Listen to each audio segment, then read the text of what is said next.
Hello and welcome to the podcast. I'm not sure what we're calling this podcast yet, but we're going to release the content anyway and we'll come up with a name later. My guest today and the interview I'll be having is with Mr. Rob Hubert. A lot of you all watching this will already know Rob, but for those of you that don't, Rob is the Vice President of Sales for Allergan Medical Facial Aesthetics.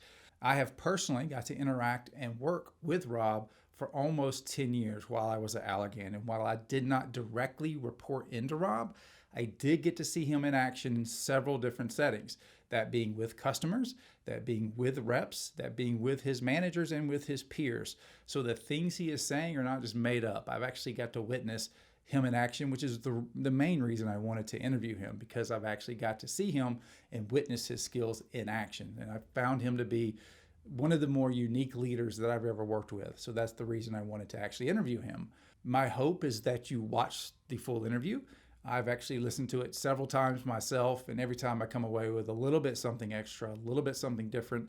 And even if I thought I had it the first time, I go back and because I've thought about it a little bit more, I actually get something else out of it. So my hope is that you come away with several different action items that you can use to improve your leadership skills after this interview. My key takeaways from this interview, there were actually several, but if I could crystallize it down into just a few. One is that if you can commit yourself to a few core values or core ideals and stick to those no matter what, that is going to help direct you in times where there's panic, in times where there's confusion, in times where there's misunderstanding.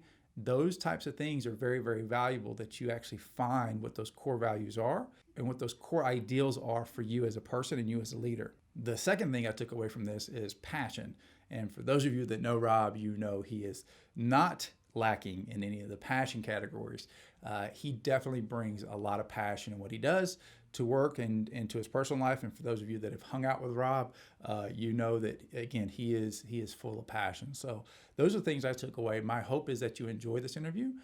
If you see Rob out at a meeting or a conference or a dinner somewhere, please let him know that you appreciate him taking his time to be interviewed. This is one of those things that was rescheduled maybe 4 or 5 times. I actually gave up and said, I'll just come to your house and bring all of my stuff with me. So I trekked up to where he lives and brought out the cameras and lights and microphones and all that type of stuff. So hopefully, you appreciate the effort at least to get the interview. While it's not great video, hopefully the content there makes up for it. So without further ado, I bring you Mr. Rob Hubert.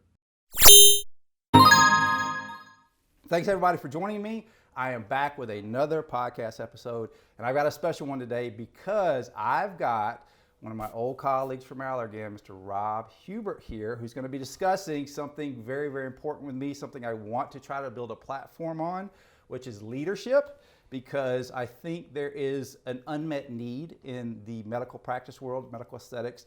A lot of physicians graduate from school, a lot of administrators, are out there, and while they know how to manage, there's a difference between managing and leadership. And I've got what I think is a very good leader that I've personally had the experience of working with. So thank you for doing this for me. Awesome, man. I'm super thrilled to be here. Good, Appreciate man. Good. So I will have done a small introduction for you beforehand, but give me your speech that you give me about who you are, and for those of you not watching, what you're about. Yeah, so for leadership for me, I feel very fortunate because I kind of was in a 4-year school that focused on leadership at the Naval Academy, right? And after that, I went into the Navy on an active duty commission as an ensign, and I spent 6.5 years in the Navy, and I think at that time really formed the foundation, if you will, of my leadership skills. And in the Navy, I spent most of my time on amphibious ships. Surface warfare was my title, and basically in essence what that means is we were responsible for bringing Marines, sometimes Navy divers and Navy SEALs, from point A to point B so they could go and accomplish a mission. We'd extract them and then bring them home. So we were kind of like a big bus driver on the sea. I did that for, like I said, about 6.5 years, and then I made that natural transition into selling beauty products at Allergan. It's like the playbook almost. Right. You go from like It's very simple. military action to selling beauty products. So was Allergan your first? Yes. I've not got the story. Yeah. So Okay. the 2 companies I've worked for, the United States government and Allergan, and that's it. Wow. I take note. I'm catching a lie. Well, that's true. I Uh-huh. did work for my brother Yes. for a short period of time, about 2 years. You Yeah, are- so you are I correct. I find that we're going to talk about that because I find that as interesting as some of the other stuff we're going to be talking about today. So I've had the pleasure of seeing, and I want to give you my context for your journey. Okay, so I come into Allergan, this would be 2008. Yeah. Was that big expansion? Juvederm. Yeah, it was kind of like right after the Juvenile launch. Yeah, so I came in right after that. You were a regional manager.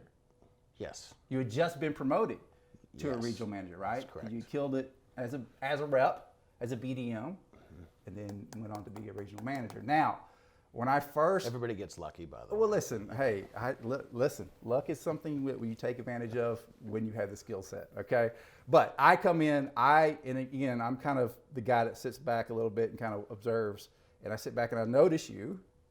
I'm like, this guy's a little different.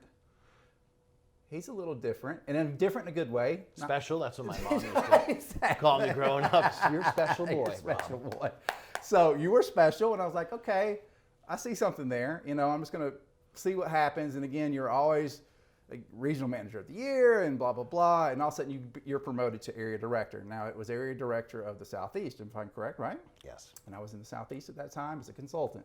So I had the pleasure of not reporting directly into you, but being under that umbrella as you as a director, and then got a little bit more experience and got to see you in action a little bit more.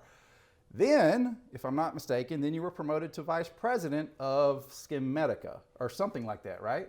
It sounds familiar. Does that Yes. sound familiar? Okay, all right.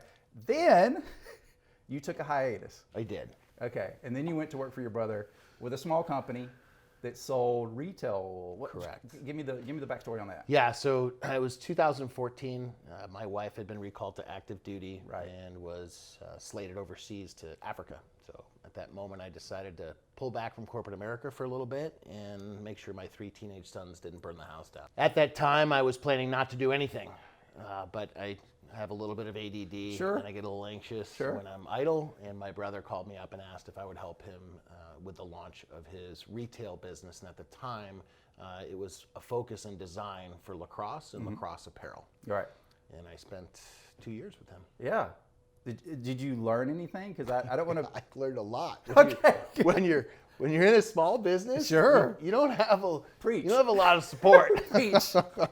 Preach, brother. So when I left Allergan, I had the fortunate opportunity to run a division as a VP, and leaving that and starting with my brother was basically he and I, and my dad was consulting, and so we did everything. I was manufacturing, I was ordering, I was distribution, and sales. Yeah. I think that was my official title. Yeah. Sales. Yeah, I think it was. So you quickly start to appreciate all the wonderful resources you have at a large Fortune 500 company. Oh, he's pocketing my language right Yeah, now. that you don't have when you're trying to start your own business. Yes. And then everything just kind of gets exacerbated because Yeah. it's just you and 1 or 2 other people. Yeah, But absolutely. it's fun. You learn a lot too, right? Because some of the things that maybe I wasn't doing in corporate America, I immediately rolled my sleeves up and I started doing. And you gain a larger appreciation for some of those menial tasks that you don't find as important when you're in a large business. Absolutely. So as somebody starting an agency, yes, I can relate to that. I'm sure you can. Sure, I can. Absolutely. Like all your great movie and set folks you have here and the hair and makeup. I got to do Exactly. ahead of time. So for those of you that, I know it looks probably just like we're sitting in 2 chairs head against the wall, but there's actually a lot of equipment in here. A lot. It's impressive. Yeah, well, thank you very much. At least I can fool you with all this stuff. So what I find unique, and again, I don't want this to be about Allergan, but you did come back, and Allergan welcomed you back with open arms, at least from what I understood, and we were happy to have you. Maybe there's another story there, but I was glad to see you come back, and you came back as an area director, Yes. correct? Yes, Okay. I did. I Okay. did. I'd left as head of sales and came back when there was an opening. And I guess you're wondering why I came back. Yeah. It's up to you, brother. Yeah. Loved working with my brother, and as a matter of fact, he is thriving now, and he's kind of morphed his business a little bit to address more of the design needs. But I found out quickly when I was working with one other person the leadership component just, it wasn't prevalent. And yeah, there were leadership moments, mostly me telling him he was not doing something correctly, Sure. arguing. Sure. And then I kissing can him. imagine that leadership dynamic goes a little differently with Well, siblings. Of note, he's 16 years younger than I am. So. Oh, wow. Yeah. there's Okay. challenges there. Anyhow, the thing I missed the most about corporate America was the leadership component, and to take it a step further, it truly was the people. Mm-hmm. And Allergan's got great people, and when the opportunity presented itself, I jumped at the opportunity to interview, and I was fortunate enough they asked me to come back. Yeah. And here I am. Yeah. But it didn't stop there, so then you get promoted to whatever you are now. I don't even know what your title is now. Just head of sales. Head of sales. Yeah. It's a little bitty thing. It's not a big deal. Yeah. So, okay. Well, Just a title. so I went through that story, and hopefully you all found it useful, because I think it's a natural progression in a career that took a little detours, but I think unique detours. And again, I've seen you do this, hence the reason I wanted to talk to you about leadership. So, first question, right out of the gate. It's a tough one, and I don't want any bullshit answers on this, okay? Okay. Okay? Because you're dealing with a blue here, okay? So my first question is, how do you define leadership? I think there's a ton of definitions about leadership. Ultimately, for me, I believe leadership is when individuals start doing things for you, not because they have to, but because they want to. Okay. Right? And I can get granular on things I look for and what I expect in leadership, but in my mind, that's what leadership is. And, Good to Great, I'm sure everybody's read that book. Jim Collins has a chapter in there where he talks about great leaders and how they act in certain different times. And I totally believe in it. It's one of my guiding principles. When you look, or when things are great and you look in the mirror, what are you doing? Usually you're looking in that mirror and saying how fortunate you are, what a great position you're in, holy cow. And then you look out the window, right, as the chapter in the book says, right. And you look for opportunity to give credit to other individuals. Then conversely, when the proverbial shit hits the fan, what do you do as a leader? Well, hopefully you're looking in that mirror, you're asking yourself, what can I be doing better? What am I doing wrong? Where are my gaps? Where are my opportunities? And you're not looking out that window blaming each and every one else. Mm-hmm. Right? So the three guiding principles, and anybody who's had the opportunity to work with me in a leadership capacity will know, I expect everyone on the team to wear a leadership hat. And I like threes because it's simple to remember. Yeah, absolutely. And so hat it's easy to remember. It's humility, it's accountability, and it's trust. So when I look for leaders to join the team, those are three deal breakers. If you don't have those three, I don't know if I want you on the team. Because without those three, I don't believe you can be a great leader. The humility component. Can we talk about that for a second? Sure. Okay. What are you looking for when you're talking about humility, and how does that present itself in your daily activity as a leader? So first of all, what do you think you're looking for, and then how does that manifest when you're being? I think humility is a bunch of things. First and foremost, you can't take yourself too seriously. Sure. Right. You are kind of a silly goose. I try to be. Yes. It's self-deprecating always. But it's purposeful. my humor. Well, it's my humor. At the end of the day, everybody puts their shoes on the same way, one at a time. Mm-hmm. I've never met anybody that can do it, both at the same time. Right.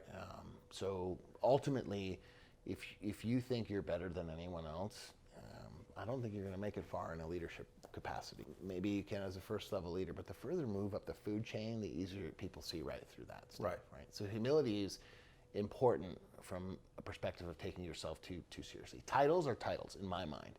And when you look at respect for a leader, there's always going to be respect for the title, right? So VP of sales, all right? But I don't care about that nearly as much as the respect as the individual and what that individual does. So titles are insignificant. Okay. I believe great leaders treat everybody the same. I mean, it doesn't matter. And using the military analogy, if you're a cook or a food service assistant, which is somebody who's brand new to the military, or you're the captain of the ship, my approach when I was there was the same. I treat them both with respect. I obviously am calling the commanding officer, sir or ma'am, depending upon who they were. Sure. But that doesn't mean I have any less respect for that, enlisted person who's been in the military for less than 6 months. It's the same. Right. You treat everybody the same. So that, for me, I think that's a big part of humility. And I was raised that way. It's the way my parents raised me. Respect everybody the same.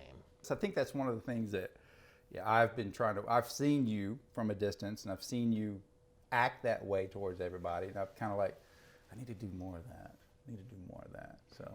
Well, believe me, I poke poke fun at other people, but I also make fun of myself. Oh, you have to. I'm the same way. Can't take yourself too seriously. So you mentioned the military, and I know that has got to be one of the core components of your leadership style. And as somebody that's never been in the military or had any exposure to that, only what you see on TV, sure, the caricature component of it. What are they doing right that you don't see in corporate America, or maybe that it's now starting to come over? What did you get out of that you feel like is not actually taught in business school? I mean, I've got all the business school I can handle, but I feel like there's a component there that you were granted access to that most people don't. So what is that? I'd say one of the big ones is perspective, right? Right. And I recall my final interview actually to join corporate America, and it wasn't because I was good at sales, because I had no sales experience. It wasn't because I could remember product knowledge, because I didn't know any at the time. There hopefully were other reasons, but my hiring manager at the time, who was Ken Cameron. Oh yeah. Shout out to Ken Cameron if you're watching this. Love me some Ken. Yeah, absolutely. He basically told me the reason why he was bringing me to the aesthetic division was because during the interview he asked me, what do I appreciate? And I told him, I said, I appreciate a warm cup of coffee. It doesn't have to be hot. Because in the military, sometimes you don't get that warm cup of coffee. Sometimes you don't get coffee. Sometimes you don't get water. Sometimes you don't have a bed to sleep on. And that's one of many things, but that's a big one, perspective. Yeah. The 9 to 5, proverbial 9 to 5 workday. So when I first came to Allergan, so Ken hired me to the aesthetic division. When I first came to Allergan, Robert Rosser was the one who hired me to the medical derm side of the house, right? Yeah. I'm sure you remember him. Yeah. And there was this stigma amongst physicians, at least in the greater Jacksonville area, that drug reps would only come around between 9 to 5 or whatever. Yeah, and 10 to 2 is kind of the... 10 to 2 for some. I just want to go down that road, but yeah. 10 to 2, Tuesday to Thursday. And I showed up at an office 7 in the morning because that's when the office opened up. Sure. And they looked at me like I was like a tax collector or the repo man. Like, what are you doing here so early? But that was another thing the military taught me is there's no working hours. You work till the job gets done. And probably the last thing is just your not just perspective, but also your appreciation for what a true emergency is. And, not to say I was fortunate, because I don't feel I was fortunate to see some of the stuff I did see, but I was fortunate to experience, right? There are life or death moments in the military where you have to make decisions. And if you don't make them, bad things can happen. And sometimes even when you do make them, bad things can happen. And in our line of work, at least in selling beauty products, right? Yes. As my grandmother used to say, she thought I was the Mary Kay lady. I was like, no, kind of, Grandma. But, there's really no life or death situation. Nobody dies. And I found myself, as I started getting into different leadership roles and somebody would call me really excited, you want to be empathetic, sure, right, to individuals. But I'd ask the question, and people who have worked with me can attest to this. I asked, did anybody die? Well, no, of course not. Yeah. Okay, well, all right, let's put things into perspective. And, Heidi Schertz, who is a dear friend of mine, and still love Heidi. That's where, well, who doesn't? Shout out to Heidi. Everybody loves Heidi. Yeah. I remember when my better half, was deployed to Afghanistan in 2010, and the big thing there was, nobody died today. Nobody died today. That was huge, because most of the time she spent in Afghanistan, there were deaths every day. So, not to to beat a dead horse, but that I think those are two big things. This is the work ethic, just the perspective on what it is that we're doing here is very, very helpful. It really grounded me in the rest of my career. I could see that. Got it. All right. So he's a good leader. We've established that, hopefully.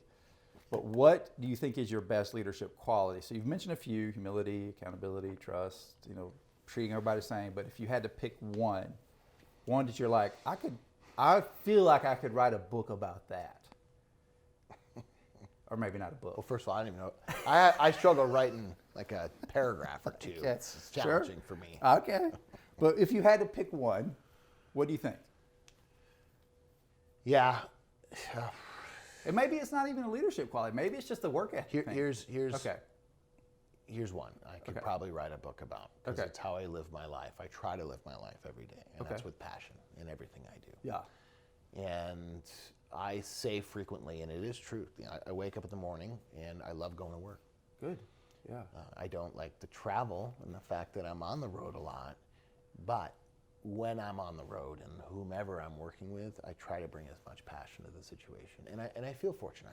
I have great people to work with and great customers that I work with. But passion is so important. It's infectious. No doubt. If you've ever worked with somebody who's a pessimist, I can't stand pessimism. It drives me crazy. I feel like it's an energy suck. It's a black hole, if you will. But if you've worked with somebody who has a lot of passion, it's like, you just get jazzed up. You thrive on that energy. So for me, I try to put passion into everything I do in my professional life, in my personal life, and I'm hopeful that people see that about me. No, I definitely think that's one thing that you can definitely see. Again, it's like in every facet. That too. So I said that is different. That's what I was talking about. Let's talk to the pessimism thing. I didn't even expect to talk about this, but it is one of those things. Again, I've worked for Allergan for almost a decade. I think if you have to work in corporate America, I left that company to start my own thing, but if I ever was to go back, I would want to go back to a place like Allergan. But even as great as Allergan is, and I know, we've had people that were pessimists. It's kind of like it almost starts as like a little cancer. Yeah. And then it just and then when people aren't hitting the quota or the number, it's like the phone calls start happening, and then the pessimism kind of just festers, and now you got a problem. So how and again, you're 3 levels up from that now. How do you talk to your directors and your regional managers about handling that type of thing? Well, and again, you don't have to get Allergan specific. I'll just get just specific on the pessimism in itself. Yeah. Right. So you mentioned cancer. Yeah. So what happens if you don't treat cancer? Gross. And then what happens? You could die. Okay. So when you look at an organization, whether it's the military or corporate America, it's the same. If you don't address that, it grows. And not just within the individual itself, it becomes contagious. Just like passion can become contagious, right? So can pessimism, probably even worse. It's easy to go down that rabbit hole, right? To get sucked up into the drama of the quotas are too big, or I can't hit my number. And as I said before, great leaders during that time, they don't go down that hole, right? They have to address it. And for me, I really try to instill in the team that, hey, this difficult times, I get it. Yeah. But if you exhibit that point of negativism, then it's just going to make things worse. Now you have to be empathetic, right? It's very important to be empathetic. It's very important to acknowledge that maybe shit's hit the fan. Maybe something didn't work out the way we expected, or maybe, you know what? Times are not great right now. You have to acknowledge that. You have to seek to understand, so to speak. Right. But that doesn't mean you need to be a negative individual.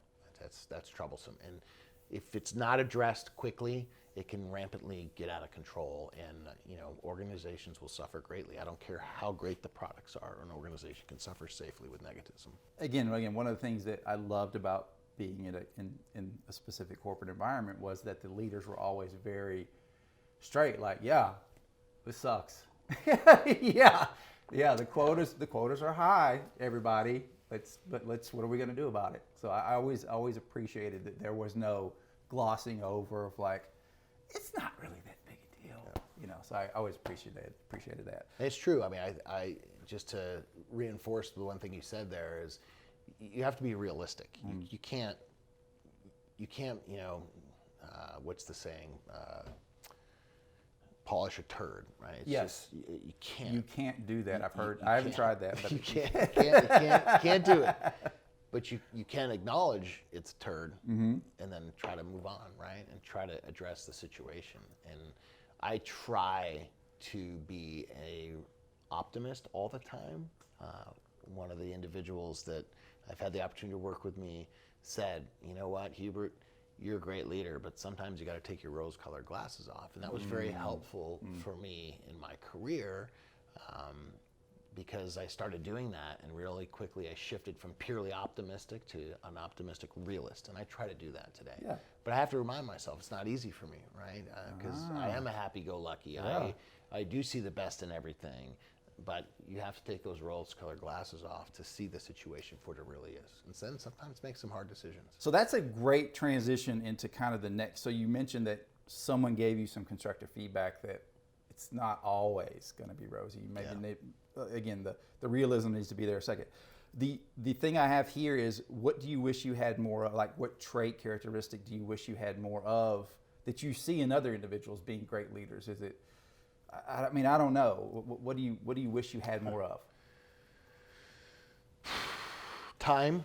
Yeah. No, bullshit. Not allowed. Can't have that. I can't. Okay. That's bullshit. We always have more time. Yeah. Honestly, I mean, where do you want me to start? I could put a list of things together. No. Just give me the one you like, man. If I could do that, if I could be, I don't know, whatever. Just I'm not very patient. okay. Okay. I'm a ready, fire, aim versus ready, aim, fire. Again, as I said, I sometimes see the best in everything when I need to take a step back and look at it more pragmatically, so to speak. From a detail standpoint, sometimes I get bored with the details. I can procrastinate on stuff. I can lose my attention span. I have a lot of faults and weaknesses that I wish were stronger. But ultimately, I recognize something, early on in my careers, those aren't strengths of mine, and I'm probably never going to make them strengths of mine. Sure. So I have to at least recognize and manage them. Yeah. And I'm attempting still to do that. Sure. Managing them is difficult. Yeah. Weaknesses, I like to call them weaknesses, not areas of opportunity. They're weaknesses. And, understanding your weaknesses are critical. Self-awareness. Making your weakness into a strength, I personally would never recommend that. Okay. However, when you have a team, you hire based upon your gaps. And that has been something I think I've been pretty good at. Honestly, I've been very fortunate to have such high caliber individuals that work with me, and they hide my many gaps, and there are a lot. And anytime that I look to hire somebody to the team, or I'm interviewing somebody, I always let them know, look, yes, your job is X, and here are your duties of your job.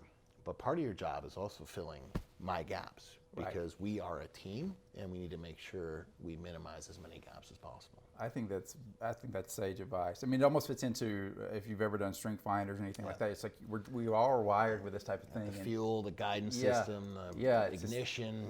You're not gonna. If you're not a detailed person, you just. Why are you trying to beat your head against a wall? And it's not that you're going to skip over details, but I'm the opposite. I will overanalyze. I will overanalyze and overanalyze and overanalyze, whereas you are like, yeah, sounds good, go. So I'm trying to be. It's good. We'd be great on the same team together. It's perfect. It'd be great because I'm trying to be more like you, where it's like, just go, just do it. It's going to probably suck, and you're going to learn mistakes all along the way, but it's not going to be perfect. So yeah, and people can. I'm not suggesting they can't take a weakness and make it a strength, but what I am suggesting is when you hire for a vacancy, right? Take a hard look at your own weaknesses and make sure if you still have some that other team members aren't covering for, you should be looking for that in the candidate. Sage advice. Sage advice. What do you plan on doing to improve your leadership skills moving forward? You already have a nice foundation. Is it just continuing to refine, or is it like I really want to try to do more of this, or because I'm sure you're not going to stay status quo, right? You're either going to get better or worse. So Two things. okay, One, continue to try to do the best I can in my current position, taking care of the individuals that work with me on a day-to-day basis, looking for those opportunities to help the organization. So I'm always looking to grow, and there's a myriad of things I need to do to make myself better. Better financial background understanding, right? Better background understanding of marketing. Right. I've never had a role that's really heavy finance. I've never been in marketing. The training component. I did a little bit of training in the military, but making sure that I'm training and developing the individuals that are working with me. Those are all Right. critical things. But I think the most important thing, and this is something that unfortunately not every leader allows for, and I feel extremely fortunate that pretty much every leader I've ever worked for is allowed for this: make mistakes. And for me, I make a ton of them, right? I made one just last week, and I may or may not have gotten yelled at, and that's okay. It's and that's a great relationship that I have with my current boss. Sure. But if you're not making mistakes, honestly, you're probably not doing your job right. I would agree. Because it's the single easiest and best way to learn is make mistakes. Now, Completely agree. in the military, mistakes can be treacherous, right? Terrible. But tons of them are made, and I made plenty. Thank the Lord, none of them were life or death. But I made tons of mistakes, and again, I feel extremely fortunate to have leaders that would allow me to make those mistakes. And I always tell folks, mistakes are good, as long as you don't make the same one twice. Yeah. You got to learn from them, right? Yeah. That's the best way you can learn leadership, is by making mistakes. What would you recommend to the doctors or the administrators, just anybody looking to step up their leadership game? Like what are you thinking? Like, Get a really, really, really strong office manager yes. or practice administrator, Yes. truthfully. And not to say that I've met tons of physicians who are phenomenal leaders. Yes. But many of them actually have a right-hand man or woman that is truly running that business so that the physician can do what they're really good at, which is most of the time, hopefully, seeing patients and putting great patient outcomes into the space. So we did and I'm sure you're aware that we did a survey, a cross-sectional survey when I was a consultant, of what the best or highest level practices were doing across the country. And the number one thing that kept coming up was there was a mutually beneficial relationship between the doctor, physician owner, and the practice administrator. Yeah. Like they both respected each other. They were both walking hand in hand beside each other, trying to do the best. It wasn't one in front of the other. So, and that's a unique relationship. Oh, God. Honestly. Yeah. And I've seen some really good ones, and I've seen some not so good ones, right? Yeah. But as the physician owner, having the ability to trust is one of my key principles. Trust somebody. Sure. Why would you trust them? Well, hopefully they're accountable. So empowering that administrator to truly run the practice takes a lot of trust. Yes. But once they're able to do that, it's such a great relationship. I couldn't agree more. I think it's one of the things that you shouldn't skimp on. You shouldn't skimp on anything with payroll or personnel, but specifically that one. I mean, you don't want to try to get a good deal on an administrator. Most of the time, it's not going to work out. And that's another big thing, that I was fortunate enough to learn in the Navy, right? And there's a saying, I just used it last week at a meeting. It's the fifth law of the Navy: on the strength and one length of the cable dependeth the might of the chain, right? So in a chain, you're only as strong as your weakest link. And when you look at any business, and I'll get a little bit granular on my side, what I believe makes it is the people side of it, right? So if you don't have all strong people, you should be looking to make all strong people. Well, where does that start? Well, in a physician's practice, it starts with that practice manager. Right. And not to take anything away from the HCP, I'm not suggesting they don't need to be a great person too, Sure. But ultimately having that counterpart from a day-to-day perspective and running the overall business is critical. And if they're strong, they're going to have a group of strong people under them, and so your people component's taken care of. Yeah, I think that's, again, sage advice for anybody listening that wants to take advice from Rob here. Todd Reed, let's talk about old Todd. To me, when I think of Todd, and hopefully Todd will do a show with me, do an interview with me. I think it would be great because I think you would. I'd love it. I'd freaking love to interview Todd. When I think of culture, and again, I want to use that word carefully because it's thrown around all the time, but it's not actually ever done well. To me, Todd Reed is a master culture builder. Like, the reason I loved Allergan so much really started with him, to me. Like, the leaders above him have changed, but it's him. What does he do so well that I'm not seeing? I think it's simple. Okay, good. But hard to do. Yeah. And, I've learned a ton from that man. I continue to learn a lot from him. It's his innate ability to empower individuals to do their job, to screw up, and to learn. But then from a cultural perspective, he allows people to create the culture, right? He's not the one dictating the culture. He'll be the first to say culture is built, and I totally agree, culture is built from the ground up. So if you allow your teams to build that culture, and the culture should match the fabric of the organization and the core competencies and the core values of the organization, allowing individuals from the ground up to build a culture, that's what makes it sustainable. And he's always been great at allowing people to build the culture. So again, easy but hard to do because you just want to sometimes impose so much. Yes. But he doesn't do that. So that's his secret. He's lit it.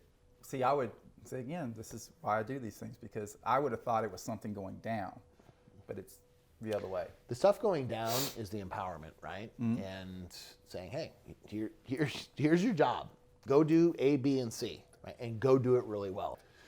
And I'd like to think I do most A, B, and C well, but I don't, right? In the days that I don't, he'll give me feedback. But, by empowering us to do the job, we then in turn empower our folks. And that empowerment is so powerful, right? Because when you empower somebody like, wow, it's my job, I get to do it, this is on me. So then you feel a sense of pride and a sense of responsibility. And you think about culture, right? When you have a bunch of sales reps or even sailors, whatever, that are so proud to be part of that organization, to be proud of the USS Tortuga, which is the ship I was on, right? To be proud to work at Allergan, to be proud to work at Tilt or wherever it is they're working, that's how culture is created, right? Because they want to be there, and that's what culture is all about. That's an interesting take. I like that one. Well, buddy, I appreciate you doing this for me. I think it's gonna be well received because I think I got some pearls here. But just to recap, just so I can let you know that I was paying attention, and for those individuals that report to Rob, you may want to make sure you take a few notes here. So you define leadership with the acronym, which I love: HAT, humility, accountability, and trust. Those are your kind of like what you look for in a great leader. In a great leader, the humility thing. Remember, by definition, is the sign of a great leader, right? Is doing things not because you need to, but you want to do them. Right. Yeah. Gotcha. Definitely had your leadership paradigm influenced a lot by the military. From that, you got work ethic. I assume that people that don't have good work ethic, you don't appreciate. No. Yeah. Okay. And perspective, which I find is unique because of that military experience. Because if all you've known is corporate America, I mean, everything feels like a fire drill, but it's not really a fire drill. Yeah. It's debatable depending on who's in the room, but yes, I would agree. Well, you know what I mean. Successful leaders, when you talk about things that you feel like you're good at or you feel like you're bad at, we'll start with the bad first. The bad was that details and, would you say ready, fire, aim? That's kind of one of your, but I think that's a good thing. I don't know why I think that's not it all depends, right? Depends on who your surrounding cast is, who your peers are, who you report to. It's it's a bad situation if you have a leader that just doesn't make a decision. Not making a decision, in my mind, is always worse, right? Yeah. Not making it always worse than I'm totally blanking what I'm trying to say here. To not make a decision is worse than making a bad decision. Yes. Thank you. There Yes. you go. So Okay. to not make a decision is worse than making a bad decision. Bad decisions. What happens? You're to learn. No decision. There's no learning process, and who knows how many other people are just sitting there waiting for a decision to be made. At least if you made the bad one, you could move on to the next one. Right, figure it out. And then make a right one. Yeah, right? exactly. Perfect. Love it. The other resources that you thought were useful, I mean, outside of obviously developing a good practice administrator, would you point anyone to a book? You've mentioned a couple. You've mentioned Good to Great. Is there anything else that you would just say, hey, listen, if you want to start exploring this, hell, let's talk about it for your reps or for your managers. What would you tell them if they came to you? Yeah. Is there some direction you would point them? So here's what I'll tell you about leadership. Yeah. You can't learn it from a book. I love it. Okay. Now, No book sales today, boys and girls. hang on. You can read a book, Yeah. and then you're going to gain knowledge, but you're not going to be a great leader until you take what was in the book and you apply it. And once you start applying it, that's when you're going to learn, and that's when you become a better leader. But simply by reading a book doesn't check a box and you become a great leader. You have to implement what you've used. So I recommend tons of books. One I'll give a plug for because it's very simple, and it's actually about peer leadership mostly, Okay. which in my opinion is far more powerful than situational leadership of authority and rank. And that's Get It On by Kenny Thomas, Is that the guy that came and spoke to us? the gentleman who came to talk to us. Yeah, he was in Mogadishu. They made the movie Black Hawk Down. That's right. Yeah, and his perspective on leadership is in that book, and it's honestly it's awesome. Yeah. I find that it seems like the business world is coming toward military more and more, like with individuals like the gentleman you just mentioned, and like Jocko Willink, and like Jocko just spoke to our sales team. Did he recently. really? Yeah. So that's what I'm saying. Like I feel like there's a component there that, as young men, we may have been deprived of because there is that work ethic, there is that installment of, and you get it again. You can get it through sports, which is kind of the way I went through it, but that accountability to a higher component, like the mission or the team. Yeah. I mean, I think that's very valuable. That's the it's totally true, and I'm biased, obviously. Sure, yeah. But it's that whole principle of shipmate, self. Servant leadership, selfless leadership. Sure, you for have sure. to have it to survive in the military, right? And ultimately, I think great organizations have that same principle, right? That the ship is the organization. Without the organization, there are no shipmates and there are no self. You don't get to work there. So if you're able to embrace that, I think you can fully function as a team, right? The team is more important than the individual. The business and organization is more important than the team, because if there was no business, if there was no physician's office, there would be no employees there, Exactly. right? And you as an individual wouldn't have the opportunity to work there. So conceptually, it makes sense when executed correctly. Perfect, man. So, where can the people find you? All around the United States of America. Well, listen, if you see Rob at your office, or you see Rob at a conference or a meeting or a dinner, you're pretty popular these days. I don't know about that. Yeah, but or if you just I know you're on Facebook and those type of things. Drop him a line. Let him know you appreciate that he did this. This is his time is valuable, and believe me, I worked to try to fit. How many times did we schedule? It was a lot. It's a lot. It was a lot. It's a lot. It's hard when you got 3 kids involved in so much stuff. I get it. You know. Man. I get it, dude. I get it. So I want to thank him for joining me today. I think it's been very valuable, and hopefully we'll be able to do more of this in the future. If you guys find it valuable, I'd love to have more people on. And if you guys want something from Rob, just leave comments below. Maybe we'll do a follow-up to this or a quick one after this. Who knows? But again, I think it's very, very valuable that we talk about this specifically in medical practices and in medical aesthetics, because I want everybody to be better. And the way I think you become better is with good leaders. So Absolutely. thank you for doing this. I'm glad to be here. Appreciate it. All right, bro.